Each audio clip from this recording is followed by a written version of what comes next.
Hey guys, Clay here, and I am back at the Amos Rehabilitation Keep here on the campus of the University of Texas Marine Science Institute in Port Aransas. Now I've got a lot of marine birds behind me, but today we're talking about the aja. Which one is that? Find out this week on The Wild Side.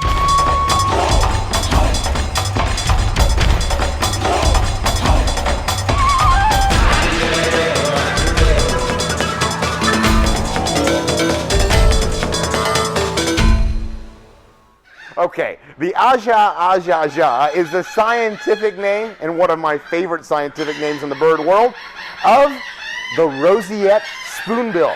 Right there on that top perch is a Roseate Spoonbill. Very unique way of eating, moving their head side to side. You know what? Instead of talking about it, let's dive underwater and look at a spoonbill feeding from below the surface.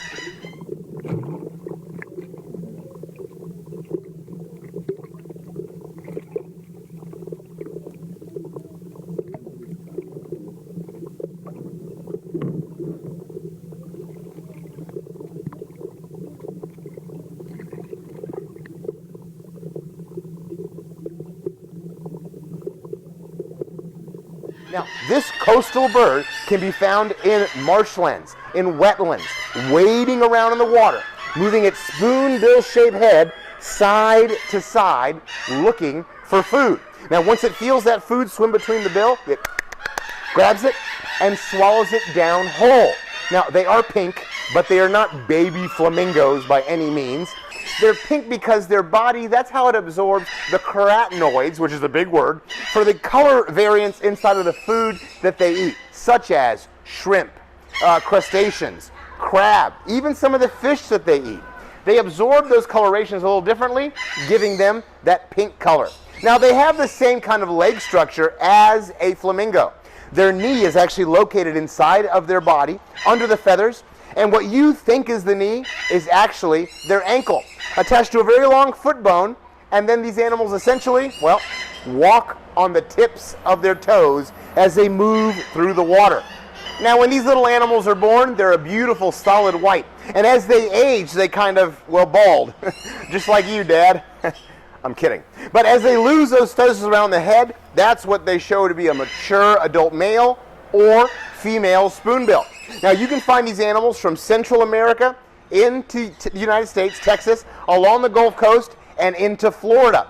And again, you can find them in marshy areas. Now, another really interesting thing about these animals is their eyes tend to bubble when they're excited or when they're stressed. No idea why that would be occurring, but it does give predators a second thought. Maybe I shouldn't eat that spoonbill. Now, they are very fast flyers, and they fly in a diagonal pattern. As they fly, their head stuck straight out, big beautiful wings, and their legs flying right behind them. It looks like a flying spoon, something you would have seen in Alice in Wonderland.